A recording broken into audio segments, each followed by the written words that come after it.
Hello and welcome to the channel. I'm your host D-Day, bringing you some more Oritech Academy. And today what we're going to go over is how to upgrade the Oritech Particle Accelerator from 5000 to 15000J, so 15,000 joules. But before that, be sure to click the first link in the description below.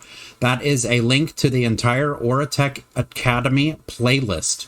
So if you click that link, it'll put all of it nice and neat and organized on the right-hand side of your screen. Today's episode is going to be a little bit different. As you can see, I've already taken apart the automated 1 joule dropper. I've taken that apart and I've mapped out what is required for the final ring. I've also moved the solar generators to being partially in the ground. What do you guys think of this one? I think it looks really cool, and it is a lot more minimalist, which that is my style.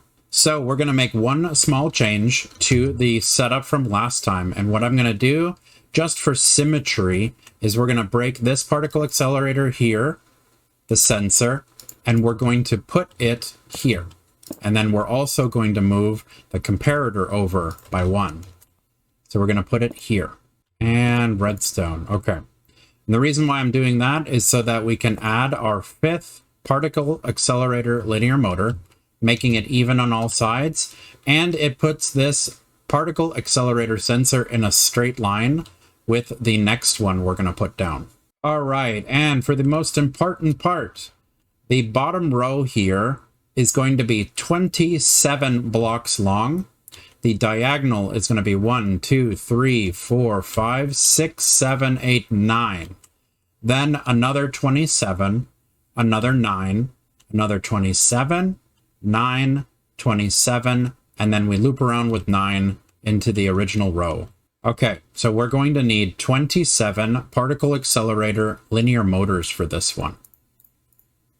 We're going to need 1 particle accelerator sensor, and we're going to need 9 of the particle accelerator guide rings. So let's go ahead and do the ring first. We're going to start here on that corner. We're going to go 9 into this one here. Then we're going to go 1, 2, 3, 4, 5, 6, 7, 8, 9. 1, 2, 3, 4, 5, 6, 7. 1, 2, 3, 4, 5, 6, 7, 8, 9 into the turn. The diagonal is also 9. 1, 2, 3, 4, 5, 6, 7, 8, 9. 1, 2, 3, 4, 5, 6, 7 motors. 1, 2, 3, 4, 5, 6, 7, 8, 9 into the turn. Diagonal of 9 to here.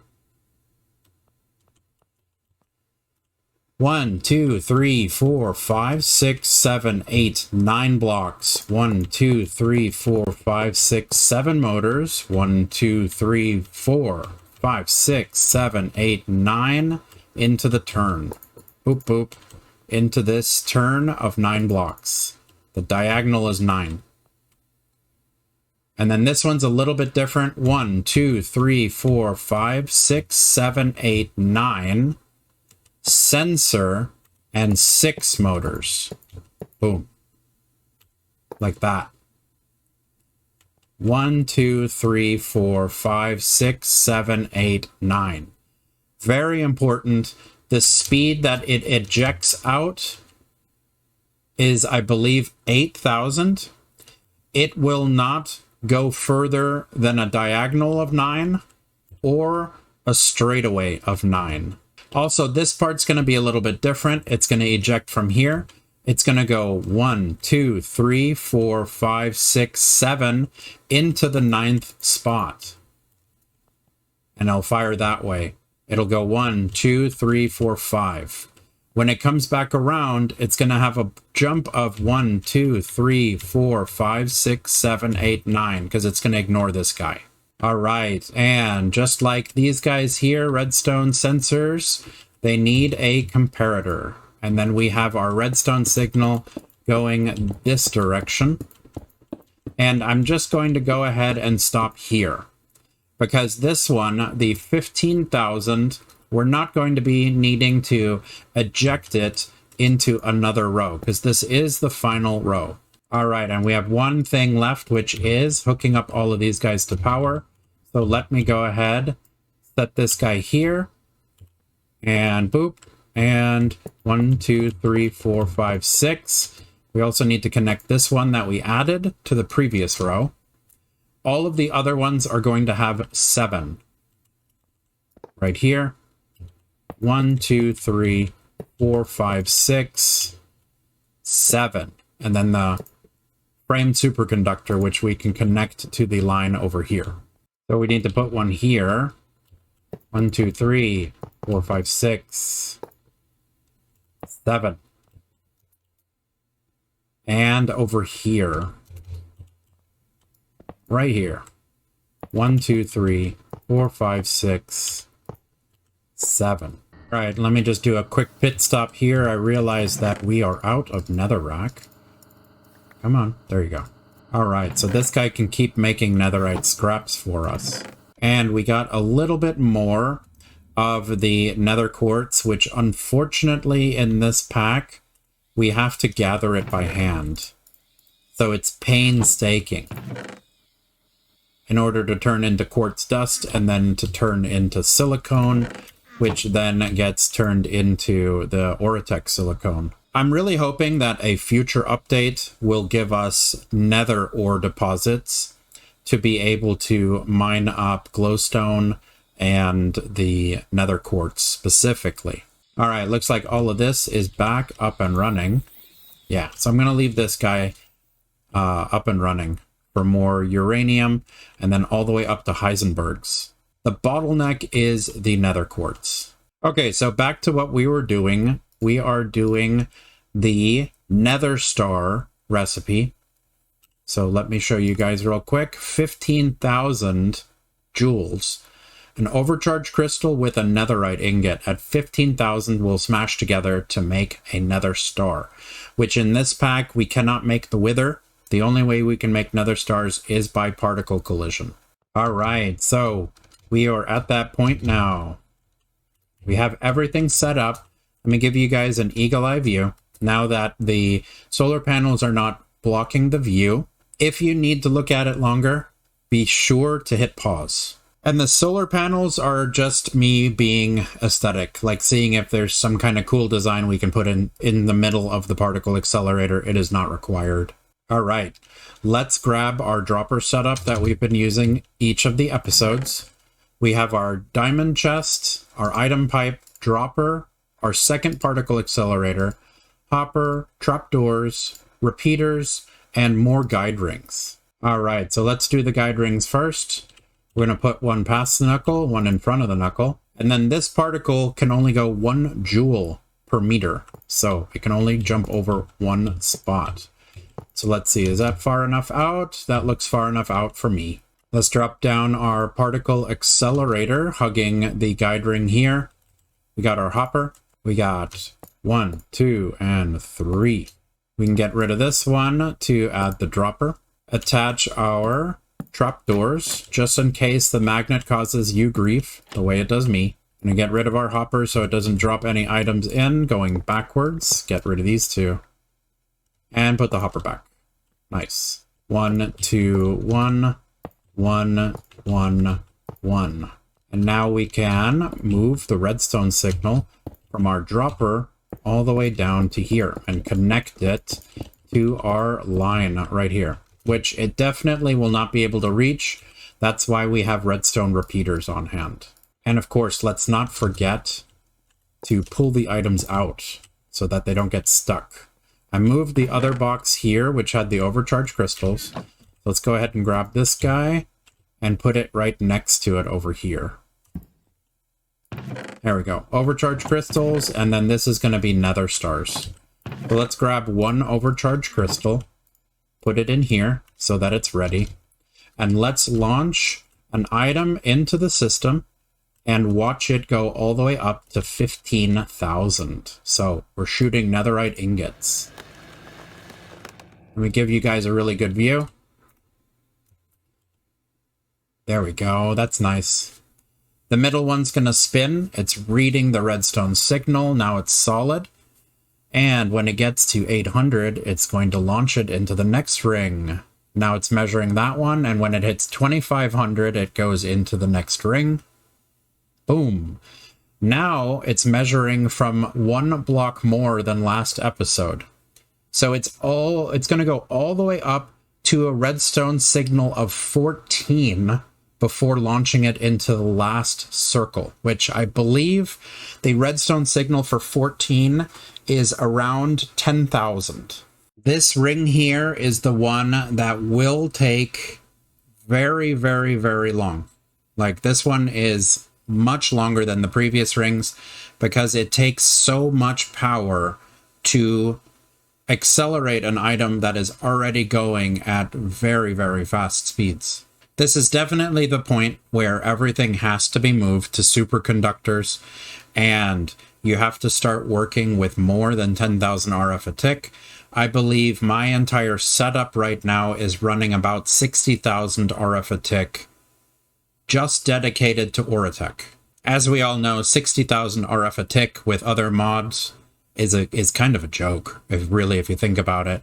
I think that's maybe tier 2 or tier 3 for Power mod, right?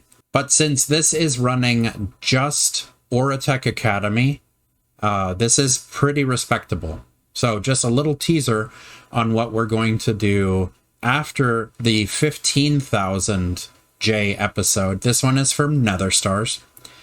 We're going to do end incursions on all 4 corners. And then after all of those end portals are up on all 4 corners, we're going to collide them all into black holes. So 4 black holes.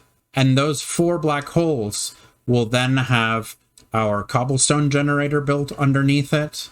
And we will have 4 more black holes getting us passive power. Which those power is really what's holding me back from completing all of the endgame challenges right now. And watching these solar generators and the shadow looming over is telling me that we're about to hit nighttime. So let's check and see what we are running at so far. We are at redstone signal of 13. 14 will be this guy, which will launch it into the next circle. So 1, 2, 3, 4, 5, 6, 7, 8, 9, 10, 11, 12, 13. Redstone signal of 13 is 8,000, yeah. So I'm pretty sure 14 will be the 10,000 mark. Yeah, and there go the solar generators. They shut down. So let's go ahead and sleep the night. All right, we just broke 9,000. So let's get back into position, wait for this guy to launch into the final ring. And there we go. It is launched into the final ring. So let's see what we are running at so far. And that is 11,000. Very cool. So we're going to 15. So now what we're going to do is we're going to measure with our redstone repeater. We have redstone signal to here. So redstone power 1, 0, right here. We're going to let this guy go to 15, and then we're going to fine tune it. And 13,000. We're getting there. It's going to take a while. But I think I have tested this design, and it goes all the way up to 25,000 before exiting the ring. And 14,000. We're almost there. 14,5. 14,8. 14,9.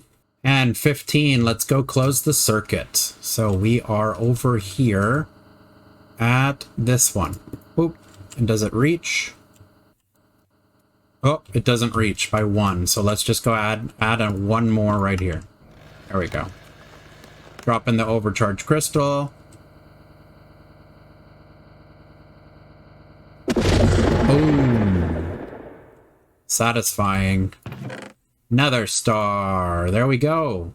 All right, so let's test it with 3. 1, 2, 3, and 3.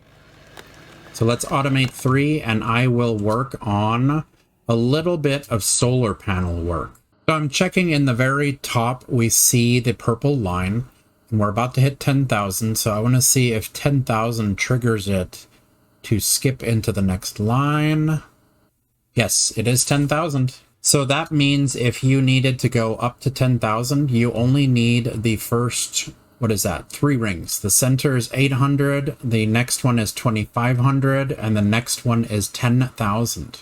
But the only 10,000 recipe is the elytra, as far as I know. That and the end incursions. But to do an end incursion, you can go to the end, but to turn it into a black hole, you need 15,000. So you'd need a bigger circle anyway. We are in the final circle of our second nether star. And we are at 11.5 so far. Nice. I'm over here putting more solar panels in, now that I don't need to worry about stepping on the line. So we got another 5 solar panels up and running. Got 1, 3, and 5. And I know I can put these solar panels anywhere. They don't have to be inside the particle accelerator. I just think they look neat. And now that we can make the ultra machine cores super easy, all of this stuff is completely automated. We have automation for plastic sheets. We have automation for adamant ingots. And now we can throw our endstone into the fragment forge for enduric compound. And duradium is one of the items required for engraving our super AI chips. So we have this one on tap as well. The Ultra Machine cores allow each solar panel to do, I believe, 192. So almost 200 RF a tick for free. Kind of a joke when you think about the black hole doing 15,000 passively, but that's what we're working towards. We're working towards making 4 more black holes. 1 for each corner. Boom! There we go.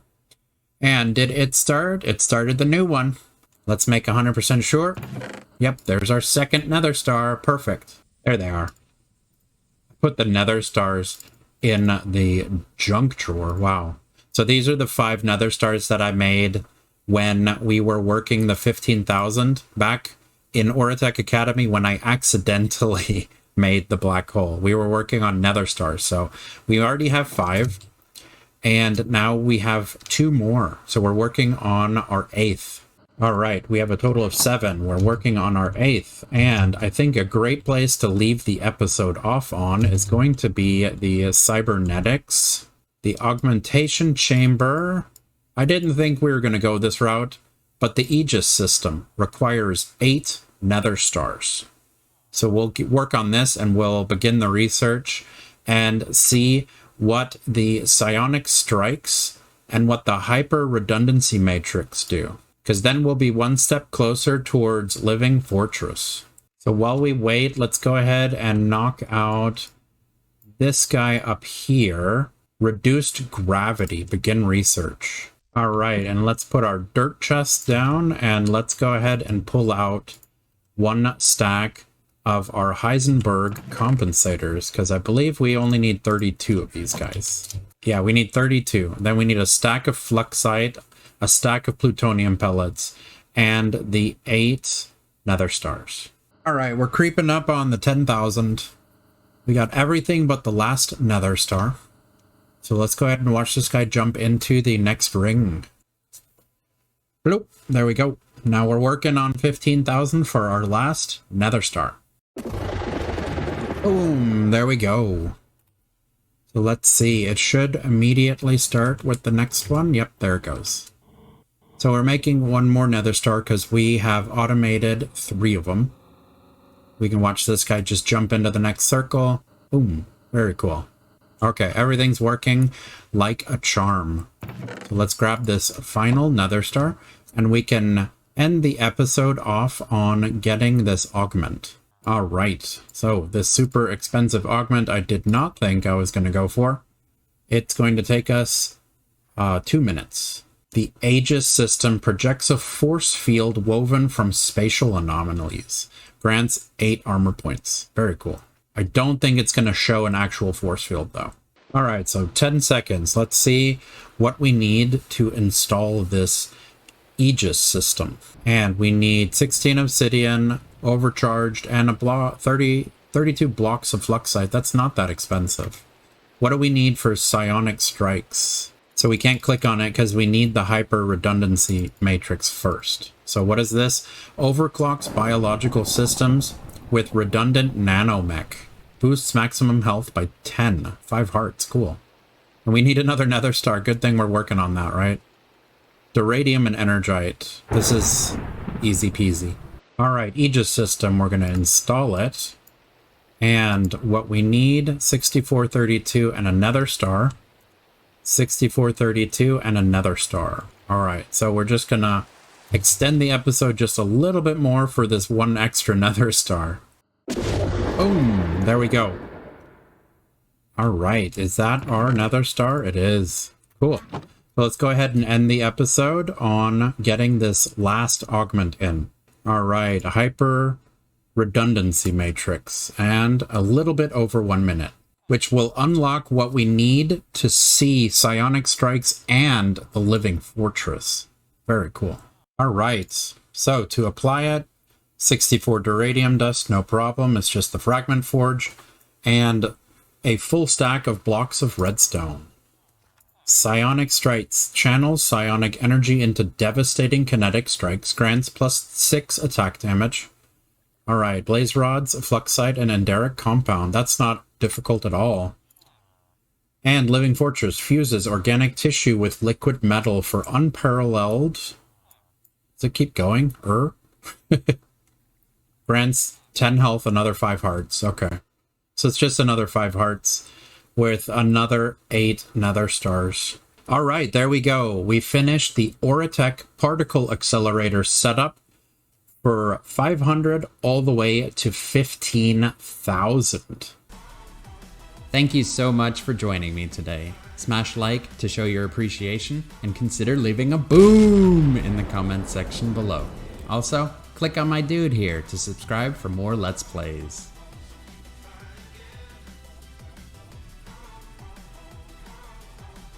Ooh.